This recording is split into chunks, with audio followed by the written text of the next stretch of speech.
So my name is Eli Verkuyl. As Dan said, I'm the Prince Edward County Director of Youth Ministry, Youth Outreach, I suppose. Whatever. That just means that my job, basically, I'll get into defining terms. So if you are looking for somebody to share the blame with, when an hour-and-a-half program doesn't fix 15 years of bad parenting, that's Dan's job. That's Dan's role as youth pastor, is to shepherd your kids. That's not my job. My job, that was supposed to be funny. Sorry, everybody's offended. Everybody's super offended. How dare you comment on my parenting? I'm kidding. I think every kid that I meet at this church, I think is absolutely fantastic. Case-by-case basis. Anyway, my job is much more of an evangelism bent to it, youth evangelism.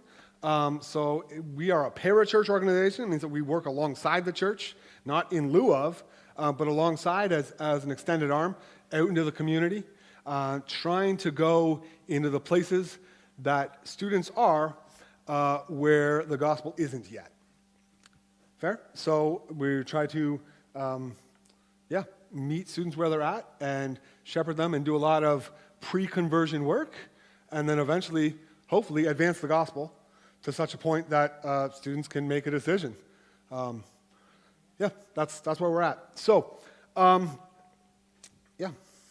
with that in mind, we'll go ahead and, I want to acknowledge some things before we get going on this. Oh yeah, that's all that stuff. So I run a program. My main program right now is called Bibles and Barbells. Bibles and Barbells I run Tuesdays and Thursdays at Quinte Christian. It's the only school that's allowing us in Corona times. But it's awesome. And we lift weights. And then we do a Bible study, then we lift weights. We do Bibles, then barbells. And there's so many similarities and commonalities and talking points about discipline and about trying hard things and about growing as a person that really easily lead into spiritual disciplines. So that's kind of the main ministry where I put a lot of my stuff. We've kind of grabbed hold of this idea. COVID has made everybody pivot, right? Made everybody pivot. So what I've basically developed is kind of a mobile gym that I haul around in a little landscape trailer. We set up in parking lots, and we do youth group and weightlifting, basically. So the goal, and I've been in talks with some like group homes and settings like that, is to try to really expand on this idea of this like mobile gym. Another program that I have that I love is called Man Up Mentoring, and I take 4 grade 7 and 8 boys, and we define for them an untoxic version of masculinity. So we just talk about what it means to be a godly man.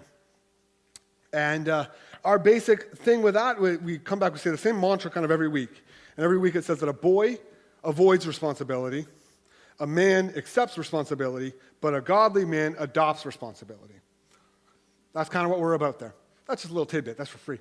Anyway, what we're getting into today, I want to acknowledge before we get preaching today, I did this 9 years ago. I preached on this stage to some of you and others. And I think I did a good job 9 years ago. But I want to, this time around, acknowledge out loud, and hopefully by acknowledging it, I can disarm it, that even this small little amount of fame is dangerous for your soul and dangerous for my soul. And I'm hoping by saying it out loud, we can kind of deflate the balloon, because it is very easy to listen to ear-tickling lies that will tell you you are a bigger deal than you are, and to own gifts that have been maybe given to you in such a way that you think they originated with you. And that's not good for you, or for me. I'm using you language, which is bad. I'm talking about me. It's not good for me to do that. So I want to do a good job today, but if I do, don't encourage me. Straight up. If you want to come up and discourage me later, it's probably better for my soul. Fair enough? All right. So our passage, oh my word, I left my Bible in my seat. Oh, the passage will be up here. Our passage for the day is 2 Corinthians 5:18 to 20. It's actually, 18 to 21. We're going to read these 3, and then the last verse, I got a kind of special little video that's going to read it to us, I guess. So, 2 Corinthians 2:18-20. As this is from God, who reconciled us to himself through Christ and gave us the ministry of reconciliation, that God was reconciling the world to himself in Christ, not counting men's sins against them. And he has committed to us the message of reconciliation. We are therefore Christ's ambassadors, as though God were making his appeal through us. We implore you on Christ's behalf, be reconciled to God. Verse 21 is this.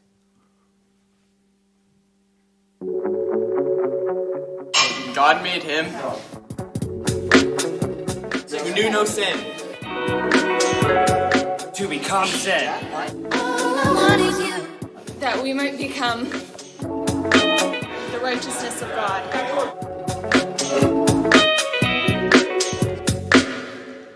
Why I had them memorize that verse, and scriptures and squats, right? They just go together, like scriptures and squats, right? Like peas and carrots. It's beautiful. Why I had them memorize that verse specifically is that's the gospel in a verse. So if it's my job to advance the gospel, let's memorize the gospel in a verse. And the verse, in case you kind of missed it because of the squats, is God made him who knew no sin to become sin so that we might become the righteousness of God. So when I say advance the gospel as my job, I'm going to need to kind of define our terms as to what does that mean? Because that word has kind of been hijacked. It means good news, but people hijack that word. My word, I was watching, I shouldn't say this. We were watching with my family, we got Disney Plus, we were watching the Hercules animated movie. And there's this like chorus going through the whole thing as people are talking about this demigod and they keep saying that's the gospel truth. And I was getting offended, like in my soul. I'm like, yo, you're using our word to describe Greek mythology. It was bugging me. Anyway, that just goes to show that this word has come to mean a lot more than what we mean. And I want to put another disclaimer out there before I get into this, is God can do a lot with a messy prayer. Right? God can do a lot with a confused ask. He knows what you need, and he can do that. Just similarly, God can do a lot with a messy gospel presentation. So if as I kind of talk about some of these, and you might have a realization, it's like, you know what, that might actually be the catalyst of what started my relationship with the Lord. That doesn't mean all the work you've done thus far and all the progress you've made is moot, right? God can sort that out. He's in the business of redeeming things. That's kind of what he does. That's why I'm preaching today. Make sense? Okay. So, oftentimes when people think it's their job to advance the gospel, they'll start with what I call a gospel of hell, where they'll get up and they'll use fear and scare tactics and prey on people's essentially fear of death as a means. And at the end, they'll just throw in a give your life to Jesus so that you can avoid this fate. And while that's true, it's not untrue, where we focus is going to determine how we live this life. You're going to have a hard time relishing in the love of a God who loves you if your initial reaction and interaction with him is based out of nothing more than trying to save your own skin. Fair? Tough, I know. Second one that I like to see it, and sometimes people take a little more positive spin on that, and really what they do is they do a whole sales pitch of heaven. So what they'll do is maybe play on some sentimentality of your very real desire of missing dead relatives of some nature and say, okay, well now I'll give your life to Jesus so that you can see Grammy again. And that is true. You will, and we will be reunited. But once again, we're selling the wrong focus. That's not the focus of the gospel. Furthermore, based off of where we find ourselves in culture and Bugs Bunny cartoons and whatever else, the way we understand heaven, when I say that word to people, typically they mean is their own personal utopia, which when you unpack that, essentially means it's a kingdom where they're the king, which is actually contrary to our entire gospel message. And we might find, if you're living your whole life in that position, then you show up at eternity and you find this is only heaven because God's on the throne. There is a king. It's not me. That might not be as utopic as you thought if you spent your entire life rebelling against your Creator. Fair? So, in order to define the gospel, I'm just going to read off the gospel presentation. Here's the other element of it. The good news always starts with bad news. And here's the reality of just how this stuff works. The worse the bad news, the better the good news. So if we want to always be encouraging people who are only about encouragement and good news, we're kind of doing ourselves a disservice because we need to explore the bad news in order to actually appreciate how good the good news is. Right? So, for example, if I called you out of the blue, just brrr, ring, ring, and I say, hey, they found a match for your kidney. You'd be like, this is a weird call. I think you have the wrong number. Hang up. Clearly it wasn't for me. However, if you had received a call 2 weeks before saying you have 2 weeks to live you have 3 weeks to live. We've got to give ourselves the time to get the kidney in you. You have 3 weeks to live. Unless we find you a kidney, you will die if you don't have a replacement. All of a sudden, that exact same phone call takes on a very different nature of joy and celebration because the bad news has set you up to receive the good news. Make sense? So now that we have that laid down, the good news starts with bad news. The bad news is that humanity is broken. While most of us, we can sense this, we can sense the wrongness in the world, we seem content to fall into patterns of excuse-making and blame-shifting. We blame the brokenness of the world on anyone other than ourselves. The liberals will blame the conservatives, and the conservatives will blame the liberals. Men will blame women, and women men. The rich will blame the poor, and the poor will blame the rich. Races will blame each other. The hope is that by throwing enough shade on another, we can ignore the basic truth. The problem is within you. The problem with the world isn't the patriarchy. It isn't your parents. It's not your politicians, and it's not your genetics. It's not your upbringing. It's not your culture or the neighbors that you don't like. Finding others to blame does not excuse your guilt. The problem is in you. Because the problem is in you, the answer is not within you. You cannot be the problem and also the answer. Your heart is deceitful and wicked above all else, and it should not be followed. It doesn't know where it's going, and it doesn't know how to get there. You are not a morally neutral person who makes bad choices. And if you were magically able to get everything you want, you would still be unsatisfied, and you would eventually be miserable. No one has lied to you more than you've lied to yourself. There is a way that seems right to a person, but in the end, it only leads to destruction and death. Everyone has sinned. Their futile attempts to reach godhood have fallen short. We've all tried to live as our own judge, and as our own king, and as our own God.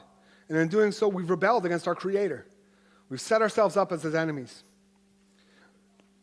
Sensing the tension caused by our inability to become that which we've aspired to be, most have tried to fill this void with the worship of false gods, such as self, or status, or wealth, or sex, or power, or greed.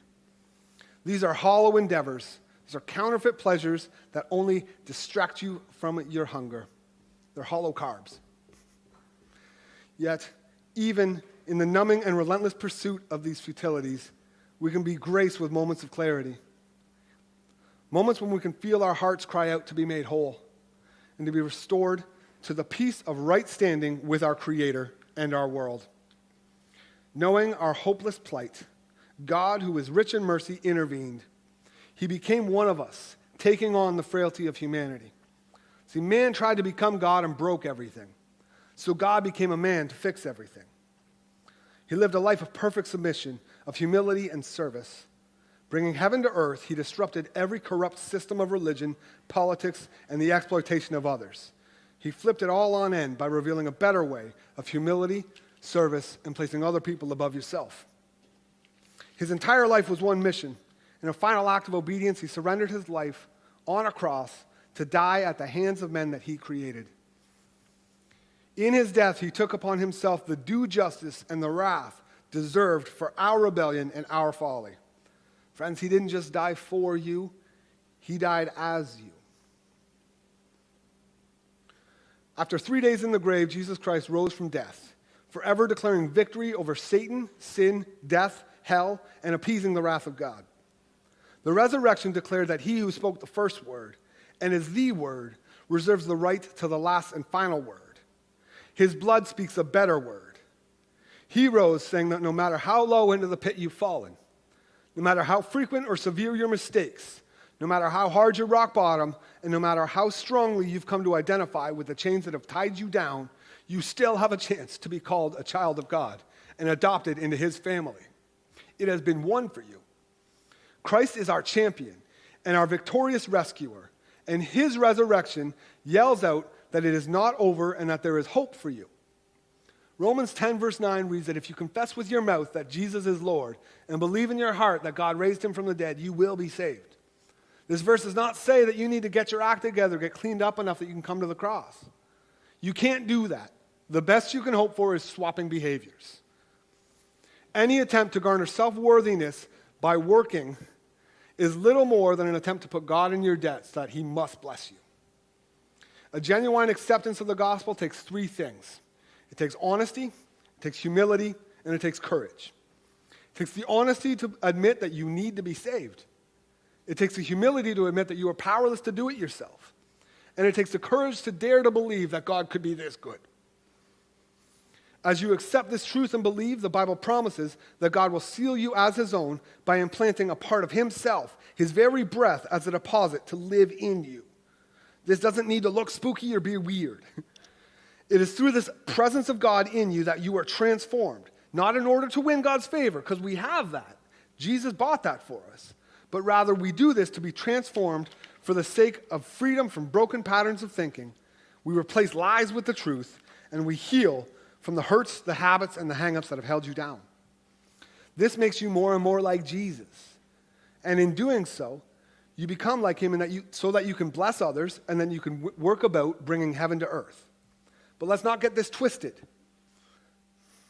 The gospel is not an exercise strengthening and equipping us until we're strong enough or holy enough or gifted enough that we don't need to be saved anymore. If you lay your yes down with Jesus, he will save you. He will keep you and he will teach you. It will cost you everything you have, but you will gain more than you can understand. That's the gospel that we preach. Now, Martin Luther is this awesome old dude. He's dead. But he had this saying, this is a summation of a lot of his sayings, says that law is the default setting of the human heart. Okay? I'm going to use that language, and I'm going to make this statement on the bottom that's kind of from me summarizing his thing, so that we default to thinking in terms of a contract. So most of our life is lived in contracts. Whenever we make a purchase, we are purchasing that which was advertised. This is an exchange of goods. I'm meeting you halfway. It's a contract being served. When we come into a business partnership, that's a contract. You do this side, I'll do this side, and if you do this side, I'll do this side. If you don't do this side, I'm not doing my side. Contracts are made basically because we know there's loopholes, we know that we're going to get cheated. But God doesn't think of that. So a contract is a legal agreement between two parties, and it's defined by if-then statements. If you do your job, then I'll do my job. If I work 40 hours a week for you, then you need to pay me money. Make sense? That's why our whole world is basically living in contract. But God's love, and the way that he describes this gospel, is that it's a new covenant. Now, covenant is a big word, and it takes people with much more education than me to fully unpack what it means.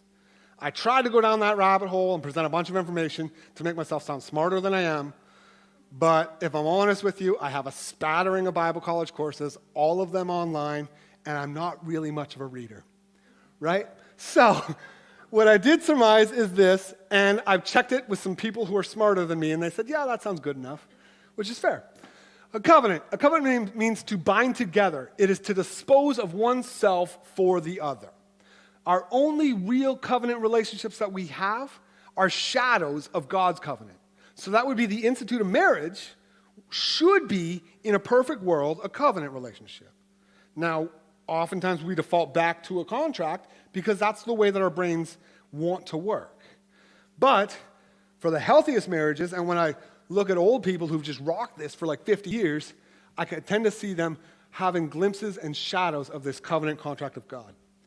Now, I don't want shame right now for anybody in this room. If you've broken a marriage or if you've dissolved a contract here, listen, I have, and I sucked at it. And luckily my wife gets covenant a little bit better than I do. And she's the hero of my marriage, 100%. There's grace. There's grace is what I'm saying.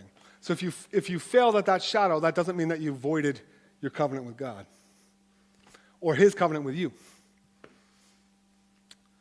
I'm going to move that into, I want to introduce you to somebody. I hope someday you can meet him.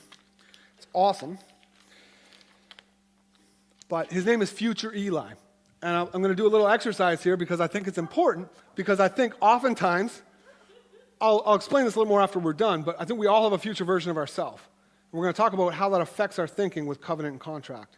But future Eli can bench 350 pounds, 4 reps, and he never skips leg day. He always lifts with textbook form and never hurts himself. He maintains a 10% body fat year-round and actually enjoys doing cardio. Yet, he never finds it unnecessary to take off his shirt. Unlike common Eli. Future Eli seldom swears and never anything above a PG-13 rating.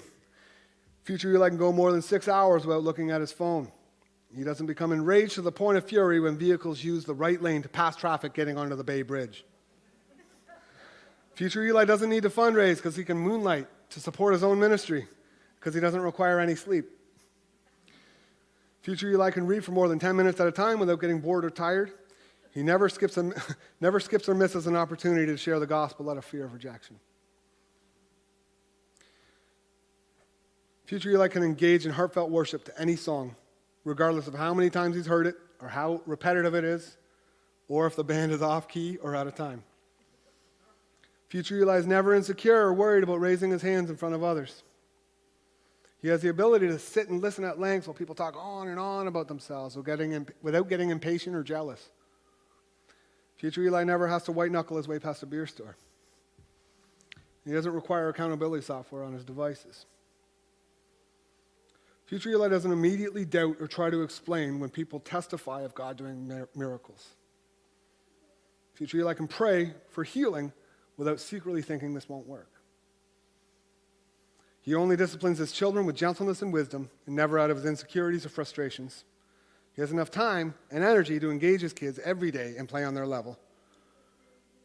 He loves his wife fully and can listen to her problems without arrogantly trying to fix them. And future Eli is fluent in all 5 love languages. Finally, future Eli doesn't think that soft rock is for soft men with soft bellies and soft hands. He doesn't think that fights are worth watching, and future Eli does not think that farts are funny. I think we all have some future version of ourselves that when we live in our contract mindset, we can trick ourselves into these subtle games of thinking that God actually died for future me. Because why wouldn't he? That guy's awesome. And it takes what is a loving sacrifice of God and it flips it and turns it into more of an investment. But the Bible actually says that while we were still sinners, in our very worst state, when our heart was an enemy of God and our relationship with him was broken, that's when he died for us. And when we jump back into that covenant thing, it freaks me out because it's like I have no context for this kind of love. I don't know how to understand this. You mean to tell me that all of my trying to be better and to be a good person isn't making you love me more? And unfortunately, sometimes that can lead us to the conclusion that, well, why would I try? I dare say, though, if the gospel doesn't lead you to the question, what should I go on sinning, that grace may abound, you might not get it right. Because Paul took it there. He had to. Based off of the law, this is how this rolls out. And I'm going to try to unpack in 5 minutes why that is and why it still matters. Why would we even try anymore? So in February of 2017, I awoke following a 4-day self-induced coma in which I had tried to end my life. This is supposed to be Peter told me it's a rated G sermon, but it was following a season of running after death as fast and hard as I can. I woke in a hospital bed in the intensive care unit in Peterborough with my aunt in the room, and I had several visitors, and they were lovely and kind and trying to, say kind of Christian platitudes and verses, and I just wasn't hearing it. And I asked one question: when's my dad getting here? See, I expected that my father would be the one to finally tell the truth, to say out loud all the accusations that were in my mind. When is Dad getting here? I thought that he would say how I was a failure and how I'd failed at business and I'd blown up my marriage and I'd blown up my ministry and I couldn't even die right. And there may have been a season where I was right, that he might have actually said that because it was true. And just because something's blunt doesn't mean it's not true. When is Dad getting here? And then he came, and he's standing in the doorway, and I can't face him. So a 30-year-old man, I hide under the blankets of my bed because that's all I can find. A little pillow fort, thinking it's going to delay the inevitable. And there may have been a time that I would have been right, that Dad would have given me that speech, but I'd missed something in my calculation. My dad had spent the previous 15 years with his nose in the Word of God every day and allowing those truths to melt the hardness of heart that he had, to allow those truths to show him who his Heavenly Father was so that he can reflect that to this world. So where I thought I was going to get judgment and I thought I was going to get all of the honest, hard truths, I got grace. And my dad came over to the side of the bed, and he lowered my little blanket, and he said, "You don't need to hide from me. You don't need to hide anymore." And I couldn't process it. I didn't know how to react to this. Cut to 4 days later, and they've got me in the psych ward because they're afraid I'm going to try again. They've got me medicated and numb because they think that if you can't feel anything, you can't feel bad. And I'm sitting there like a zombie, hating this, just killing time. And I can't deal with it. I said, I can't stay here. I knew that. I just can't stay here another night. I can't stay here another hour. So I called my dad. And he comes to get me. He picks me up, and he takes me home. We get pizza. I don't think he knew what to do either. And over the next few days, as I'm dealing with the fallout of my house of lies that had come toppling down, and a broken marriage, and broken business, we have talks. And he starts speaking to me, looks into me, and he says, "Son, you're a fighter. You've been a fighter your whole life." And it woke something in me. I've been living as a defeated man. And I wanted to fight. I want to fight for my wife back. I want to fight for my life back. I said, "Dad, do you think I can win her back?" And he says, "That's out of your control. But you can make sure that she gets you back." Cut to 6 months later, I'm in a program, a rehab program, and it stinks, and I hate it.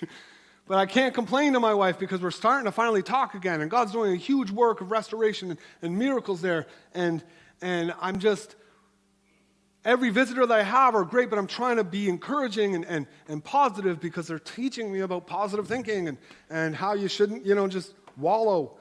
And Mom and Dad are at a it was so bad, I'm in a choir. I'm in a rehab choir. We stank. We were so bad. None of these guys could sing. We had one brother in the choir, and he took all the solos because he could actually sing. And the rest of us are sitting there doing our little program and blah, blah, blah. And that's how the thing was funded. And so Mom and Dad are at a wedding, and they come to this choir outreach that we have in Fergus, Ontario, in this stone church, a Presbyterian church, Knox Presbyterian. This stone church, beautiful building. We're in the fellowship hall afterwards. And he says, "How's it going?" And finally, this is the person I can be honest with. He told me I don't need to hide from him. I said, "Dad, I hate this. I hate every second of this. I don't want to be here. I'm mad at myself that I made all these decisions that I wound up here, yet I know this is where I got to be, but I hate this. And the place will rip your heart out because you keep making friends and they keep dying. I said, I can't emotionally stay here either, but I need to get her back." And my dad grabs me by the shoulders, and he looks me in the eye. And he says, I am proud of you. And I couldn't take it again. Because I kept saying, Dad, like I had a business with your name on it. I had a ministry. I preached at Emmanuel Baptist Church. I was a big deal, apparently. And what he was saying was that I'm proud of what you're doing. He said, I'm just proud of who you are. And my thing about holiness is we will never understand how to properly pursue holiness until we can understand the Father heart of God. Hebrews 12 is where I'm going to try to land this thing. Hebrews 12:12 is actually our theme verse for Bibles and Barbells. It says, therefore, strengthen your feeble arms and your weak knees.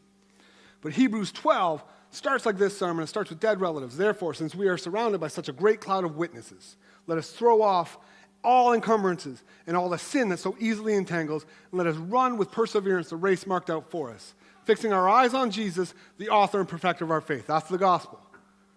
Who, for the joy set before him, endured the cross, despising his shame, and is now seated at the right hand of God. I think I'm doing it right. I'm doing it off memory. I might be throwing some translations together.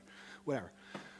My thing is, that verse, the joy set before him, there's been a lot made of that, and we don't really know what it means. But what I'm thinking it actually means is that Jesus is enduring the cross so that he can reconcile man to his Father. The joy set before him is, wait till you guys get to meet my dad. And I once heard a preacher say it, and I think it's a good line. That we come to Jesus for forgiveness, but we come to the Father for healing. And that's Jesus' work. He forgives us, he cleans us up, and he presents us to the Father so that the Father can get into those places where we've hidden and where we've been ashamed and we've been alone and we've thought we had to clean it up ourselves, and he can infect and affect those places and push the light in so that it pushes out the darkness. And it goes on to talk about how he does that. And it's wild because he uses this verse, discipline. Endure hardship as God's discipline. And I will admit to you, I was in my 30s before I understood what that word means. Because forever, I thought discipline and punishment were synonyms. Synonyms are two words that mean the same thing. Fair enough. Just double checking. It's a G-rated sermon. Synonyms are two words. So I thought that discipline meant punishment. But they're not. They're actually opposites. See, punishment is looking back on who you were and deciding that that person needs judgment. And as a Christian, if you're a Christian in this room, your punishment is paid. There's no punishment left for you. Jesus did that. That's why he's our hero. He stood in the gap and took all the punishment that we deserve. Yet we still are left with this verse, discipline. Well, what is discipline? Discipline is looking forward at the person you're going to become. And it's saying, these things are not going to allow you to be that man.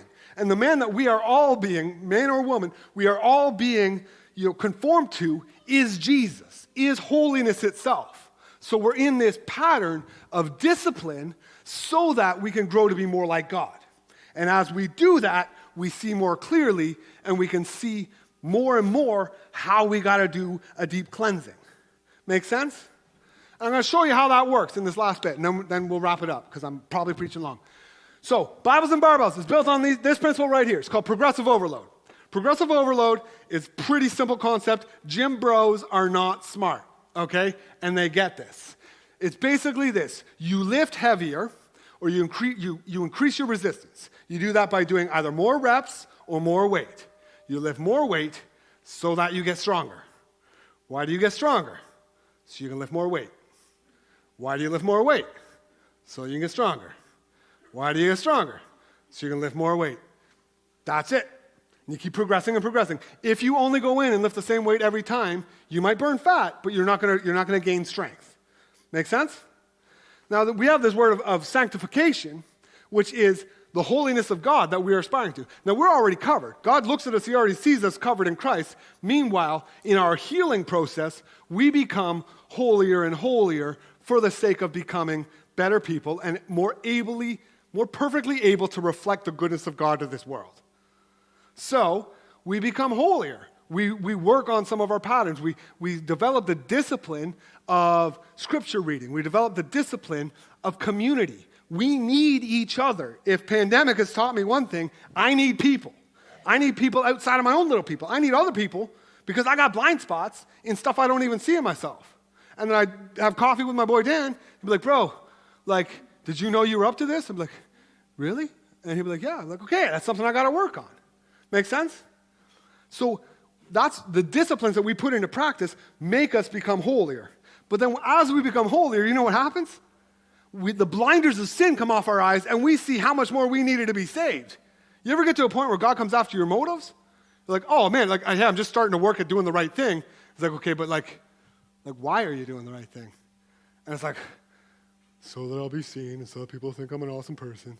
And then before you know, it's like, oh, woe is me, I need to be saved. But then we see more clearly, God comes after that, and then we become a little bit holier. And then what happens? We see more clearly. And we see more of the sin that's entangled us. And then what happens? We put in more practice to become holier. It's that same loop as meathead gym bros. But we're just in it with good Christian people.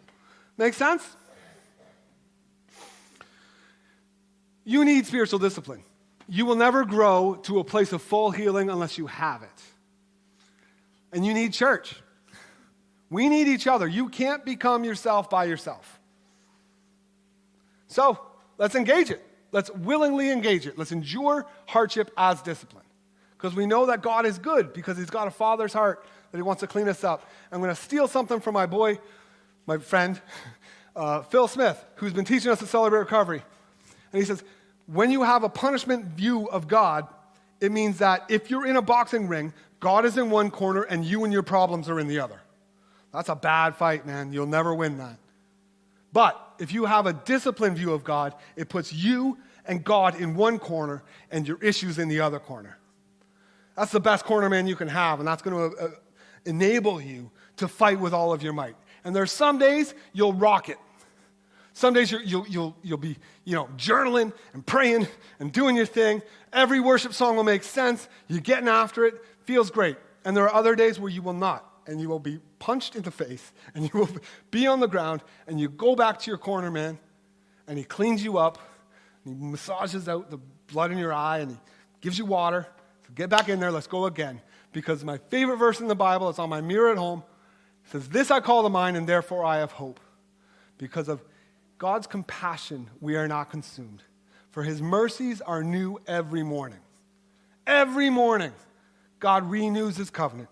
Every morning, there's new mercy for you to get up and to try again. And that is good news. That's the gospel. So, two things to close. If you've responded today, if, as we discussed the gospel, God opened up something in your heart that you said, I want to be on Team Jesus. I'm laying down my yes. I'm there with you. Let's do this thing. We would like you to let us know somehow. I would do an altar call. I love altar calls. Stinking pandemic isn't letting me. So let me know somehow. You can text me, 503 Eli V. Let Pastor Sean know. Let Peter know. We just want to come alongside you and be your people. Or hook you up with people. Fair enough? Secondly, if that's not the case and you're just coming in, hearing the gospel again, that's awesome. Jesus left us two things. He left us baptism and communion. I don't know why I'm getting into this, but let's just get into it. Baptism is a one and done. You're done. Communion we do every week to remind ourselves that we need the gospel. We need this again and again and again and again. We need to remind our soul that we are bound in the covenant love of a God who loves us like a father. So as we look forward to this next season of Advent, right, I hope that we're not just celebrating some little baby in a manger. This is God's rescue plan for earth, that he can reconcile us to our Creator so that our Creator can make us the way we were designed to be in the first place. That is an awesome story. And that's bigger than commercialism. That's bigger than a little baby and flashing lights. That is the only hope for this world. And that's the message we're going to keep preaching. Make sense? Dan.